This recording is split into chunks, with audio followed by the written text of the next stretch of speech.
하나님의 말씀은 잠언 23장 1절부터 16절 말씀입니다.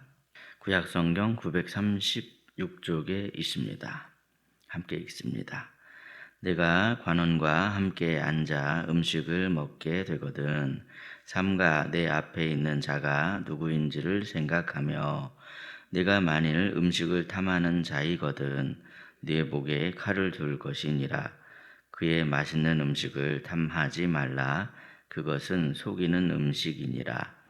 부자 되기를 애쓰지 말고 내 사사로운 지혜를 버릴지어다. 네가 어찌 허무한 것에 주목하겠느냐. 정령이 재물은 스스로 날개를 내어 하늘을 나는 독수리처럼 날아가리라.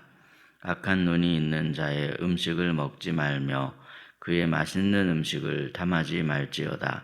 대저 그 마음의 생각이 어떠하면 그 위인도 그러한즉 그가 내게 먹고 마시라 할지라도 그의 마음은 너와 함께 하지 아니함이라. 네가 조금 먹은 것도 토하겠고 내 아름다운 말도 헛된 대로 돌아가리라. 미련한 자의 귀에 말하지 말지니 이는 그가 내 지혜로운 말을 업신여길 것임이니라. 옛 지게석을 옮기지 말며 고아들의 밭을 침범하지 말지어다. 대저 그들의 구속자는 강하시니 그가 너를 대적하여 그들의 원한을 풀어주시리라. 훈계에 착심하며 지식의 말씀에 귀를 기울이라.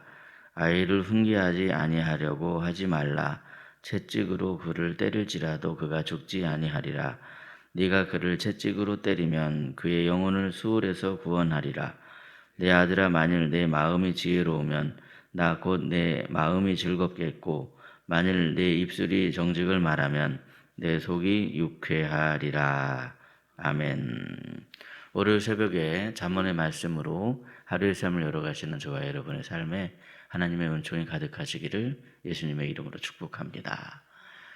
출애굽기 20장 말씀을 보시면 하나님께서 이스라엘 백성들에게 십계명을 내려주셨습니다. 이 하나님의 백성으로서 지켜야 할 하나님의 법도 그것이 십계명인데 그 십계명을 보면 이제 마지막에 내 이웃의 집을 탐내지 말아라 그런 말씀이 있죠. 그러면서 내 이웃의 아내나 남종이나 여종이나 소나 그 낙이나 물은 내 이웃의 소유를 탐내지 말아라 그렇게 말씀하셨는데 예수님께서는 그 십계명을 압축해 주셨습니다. 왜 우리가 십계명을 지켜야 하는가? 왜 탐내지 말아야 하는가? 하나님을 사랑할 수 없고 이웃을 사랑할 수 없기 때문에 탐내는 마음이 있으면 하나님을 사랑할 수 없고 이웃을 사랑할 수 없기 때문에 탐심을 버려야 한다 하는 그러한 원리를 가르쳐 주셨다는 것이죠. 인간의 마음속엔 여러 가지 탐심이 들어올 수 있는데요. 그 중에서도 정말 조심해야 될 탐심 중에 하나가 바로 음식을 탐하는 식탐의 마음을 우리는 조심해야만 합니다. 그래서 예로부터 권력자가 자기의 뜻을 이루기 위해서 어떤 정책의 결정에 관여하는 결정권자들을 맛있는 음식으로 유혹을 하는 경우가 있었습니다. 그런데 만약에 그렇게 권력자가 제공하는 음식을 탐하게 되면 어떻게 됩니까?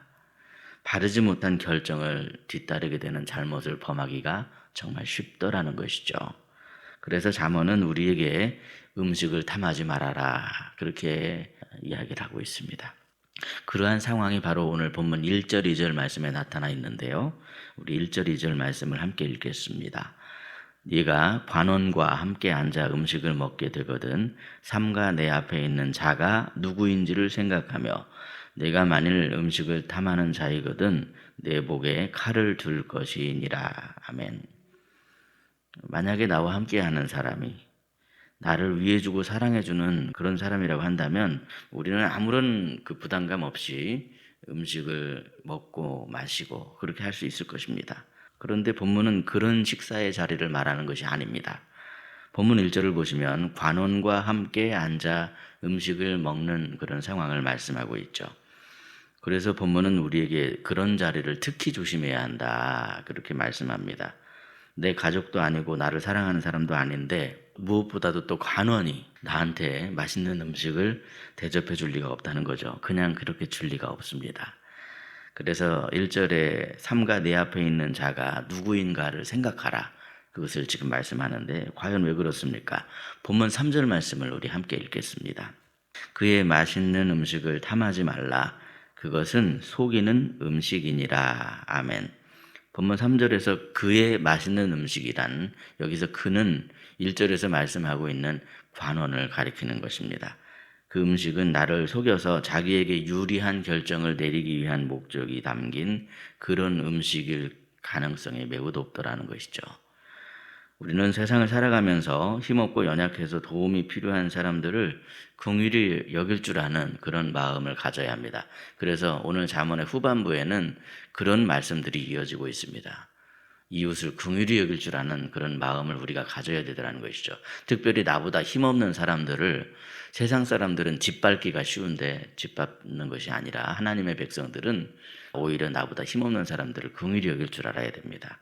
그런데 본문의 말씀에서 이 관원이란 각종 사내 진미를 대동해서라도 나를 속이고 내 마음을 움직여서 자신의 뜻을 이루려고 하는 그런 상대방이라는 의미를 담고 있습니다. 여러분, 특별히 우리는 선으로 악을 이겨야만 하는 그런 하나님의 사람들입니다. 본문의 말씀을 우리가 좀 더 폭넓게 적용을 해본다면 본문에서 경고하고 있는 음식은 인간의 가장 기본적인 욕구를 의미하는 것이죠. 인간의 가장 기본적인 욕구. 그런데 만약에 우리가 음식과 같은 기본적인 욕구를 절제하지 못한다면 과연 우리는 어떻게 될까요? 어떻게 해서든지 우리를 넘어뜨리고자 도전하는 수많은 유혹에 너무나도 쉽게 넘어갈 수밖에 없을 것입니다. 창세기의 말씀에 나오는 에서의 경우를 생각해 보시기 바랍니다. 사냥을 갔다가 허탕을 치고 돌아온 에서는 야곱이 끓여놓은 맛있는 그 팥죽, 냄새가 유혹을 했겠죠. 그러한 이 팥죽 한 그릇 때문에 홀라당 장자의 명분을 팔아버리고 말았습니다. 팥죽 한 그릇에 그만 하나님이 장자에게 내려주시는 영적인 축복을 아무렇지도 않게 가볍게 생각해 버렸더라는 것이죠. 무엇에 그렇게 유혹을 당했습니까? 인간의 가장 기본적인 욕구에 의해서 그렇게 유혹을 당했습니다. 사탄이 광야에서 예수님을 시험할 때 처음에 뭐라고 시험합니까? 40일 동안이나 줄이신 예수님, 배고프실 수밖에 없었던 그 예수님에게 다가가 주변에 있는 수많은 그 돌들을 떡덩이로 만들어서 먹어라. 마치 위해 주는 것처럼 너 그런 능력 있지 않냐? 그런 능력을 너 자신을 위해서 함부로 사용해라.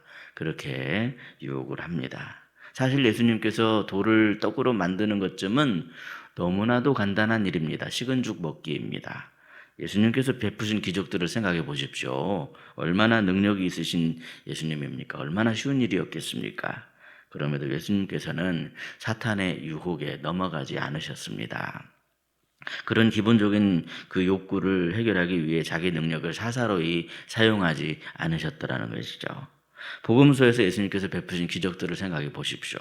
예수님께서 보리떡 5개와 물고기 2마리로 많은 떡을 만드시고 많은 물고기를 만드셨습니다. 그렇게 그 떡과 물고기를 만드신 이유가 무엇입니까? 한마디로 사람들이 예수 그리스도를 알고 믿고 구원받아 영생복락을 누리게 하기 위해서, 사람들을 구원하기 위해서 그 능력을 베풀었다는 것이죠. 사람들의 생명을 살리기 위해서 그 능력을 베풀었습니다. 예수님께서는 한 번도 자신의 유익을 위해서 이 능력을 사사로이 사용하신 적이 없습니다. 여러분, 우리도 마찬가지입니다. 하나님께서 우리에게 지혜를 주시고 명철을 주시고 물질을 주시는 이유는 단순히 자신의 유익만 생각하며 살라고 그렇게 주시는 것이 아닙니다. 본문 4절에도 보십시오. 사사로운 지혜를 버려야 한다. 그렇게 지금 말씀하고 있습니다. 특별히 하나님께서 택하신 하나님의 자녀들은 다른 사람을 생명길로 인도하는데 이 지혜를 사용해야만 합니다. 그럼에도 우리는 다른 사람의 생명을 살리는데 주목하는 것이 아니라 허무한 것에 주목하는 경우가 정말 많습니다. 이어진 말씀에 보면 허무한 것에 주목할 필요가 없다, 이렇게 말씀하죠. 사탄은 이처럼 지금도 우리를 속여서 내 욕구를 해소하기 위해 하나님이 주신 능력을 함부로 사용해라, 그렇게 유혹하고 있습니다. 하나님이 주신 지혜로 더 많은 물질을 모아들이는 데 쓰고 물질을 탐하라고 유혹하고 있습니다. 하지만 우리는 하나님이 우리에게 주신 능력을 사사로이 쓰는 것이 아니라 하나님의 뜻을 이루는 데 사용해야만 합니다. 우리가 예배 때마다 고백하는 주기도문을 한번 생각해 보시기 바랍니다. 우리 하나님께서는 우리의 필요를 잘 알고 계시며 오늘 우리에게 필요한 일용할 양식을 우리에게 공급해 주시는 하나님이십니다. 가장 기본적으로 우리에게 그 믿음이 있어야만이 우리가 탐심을 버릴 수가 있더라는 것이죠. 우리에게 그 믿음이 있을 때 비로소 우리는 우리가 하나님의 뜻을 이루기 위해서 하나님께서 우리에게 주신 그 지혜를 사용하게 되더라는 겁니다. 하나님께서 우리에게 주신 온갖 좋은 것들을 하나님의 뜻을 이루기 위해서 사용할 수 있습니다. 하나님의 뜻은 다른 것이 아닙니다. 택함 받은 백성을 통해 죽어가던 백성들을 생명길로 다시 인도하는 것, 그것이 바로 하나님의 뜻이죠. 하나님을 사랑하고 이웃을 사랑하는 것이 바로 하나님의 뜻입니다.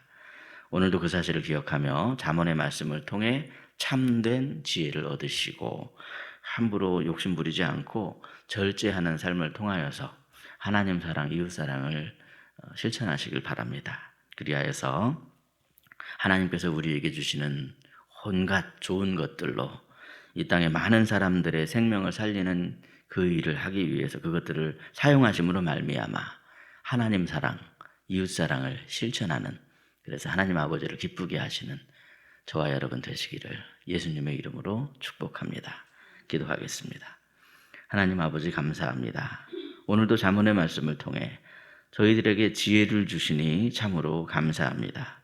우리는 오늘도 우리에게 일용할 양식을 주시는 하나님을 고백하면서도 음식과 같은 기본적인 욕구를 절제하지 못한 채 시험에 빠져 넘어지는 일들이 있음을 주님 앞에 고백합니다. 주께서 도와주셔서 저희들 인내할 수 있게 해주시고 절제할 수 있게 해주시며 그리하여 하나님이 기뻐하시는 경건한 삶을 살아가는 저희들 되게 하옵소서. 세상에 주님의 빛을 비추게 하여 주시고 그래서 하나님이 주시는 지혜로 저희들이 그러한 것들을 잘 활용함으로 말미암아 하나님 사랑, 이웃 사랑을 실천하는 저희들의 삶이 되게 하옵소서. 나보다 힘없고 가난한 사람 위에 군림하려고 하는 그런 세상적인 모습이 아니라 십자가 주님의 사랑으로 섬기고 나누고 베푸는 저희들의 삶이 되게 해 주옵소서. 한 주간의 삶을 다시 살아갑니다. 주님, 저희들도 세례요한처럼 예수님의 들러리가 되길 원합니다. 우리의 섬김과 헌신으로 우리의 이웃들과 또 사랑하는 사람들이 예수님을 믿고 구원받는 그런 은총을 저희들에게 허락하여 주옵소서. 육신의 질고와 마음의 상처로 고통 중에 있는 성도들이 있습니다. 하나님 아버지, 욕실에서 미끄러져서 얼굴을 다치신 우리 권사님이 있습니다. 주여, 그러한 이 고통 가운데 부딪혔을 때 그 다음 날이 더 많이 아프고 고통스러울 수 있는데 주님의 못자국난 손길로 어루만져 주시고 쓰다듬어 주셔서 속히 회복이 될 수 있도록 붙잡아 주시옵소서. 우리 주님은 실족함이 없게 하시는 주님이라고 말씀하셨사오니 실족함이 없도록 강건케 하여 주옵소서. 하나님 아버지, 해결하기 어려운 그런 문제들, 주님 그런 문제들 앞에 참으로 낙심하며 힘겨워하지 않도록 저희를 붙들어 주시길 원합니다. 주님은 우리의 고통을 아십니다. 주님 간구하오니 그러한 문제가 우리 앞에 있을지라도 전능하신 주님의 손길로 신속하게 해결될 수 있게 해주시고 언제 그랬냐는 듯이 회복되게 하시며 이전보다도 더 강건한 삶을 살아가게 하여 주옵소서. 희락의 가정마다 주님의 날개로 감싸 안아주시길 원합니다.